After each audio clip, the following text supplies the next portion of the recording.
I've carried this secret for years, and it's eating me alive. I need to let it out, to confess, even if it's just to the void, because I can't keep pretending I'm at peace with what I've done. My husband, Jared, was the love of my life. He was strong, proud, and carried himself with a quiet dignity that made everyone around him feel safe. But pride was everything to him, his family's legacy, his role as a provider, a protector.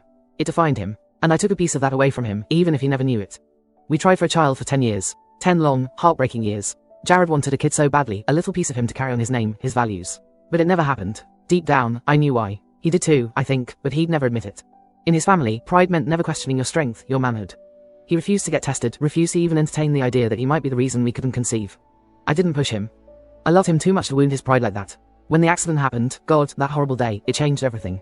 A freak hunting trip, a wild moose, and Jared was dragged and go red, left paralyzed from the neck down. He fought so hard to rehabilitate, but his body wouldn't cooperate. He spent years in that chair, his spirit crumbling under the weight of feeling useless, a burden.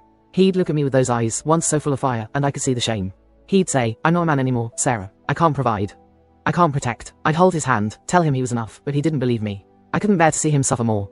So, I made a choice, one I regret and justify in the same breath.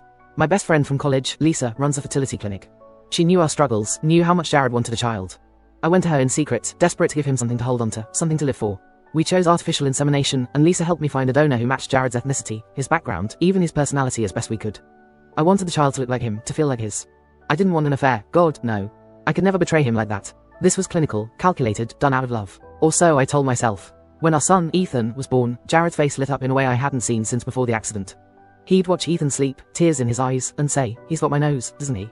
I'd nod, my heart breaking, because I knew the truth. Ethan was ours, but not his. Not in the way he thought. For 5 years, I watched Jared pour every ounce of his fading strength into being a father, even from that chair. He'd tell Ethan stories, teach him about honor, about the family name. And every day, I carried the lie. When Jared took his own life, I shattered. He left a note saying he couldn't be a burden anymore, that he wasn't the man he needed to be for us. I read it over and over, wondering if I'd made it worse by giving him Ethan. Did I give him false hope, only to let him down in the end? I'll never know. But I know I lied to protect the little pride he had left. Telling him the truth would have destroyed him, admitting he wasn't fertile, that Ethan wasn't his biologically, would have been a final blow to the man he was. I couldn't do that to him. Now, Ethan's 5, and he's the spitting image of Jared, same dark curls, same stubborn chin. I see Jared in him every day, and it's both a comfort and a knife in my heart. I'm so sorry, Jared. I'm sorry I lied, sorry I made that choice without you. I thought I was saving you, giving you something to live for. But I was selfish, too, scared to lose you, scared to face the truth together. I'm self-aware enough to know I messed up, that I should have been braver, trusted you to handle it. But I was weak, and I justified it by telling myself it was for your pride, for your happiness. I don't know how to make amends. Ethan's too young to understand, and I'll never tell him. He deserves to believe Jared was his father in every way that matters. I just needed to confess, to admit what I've done.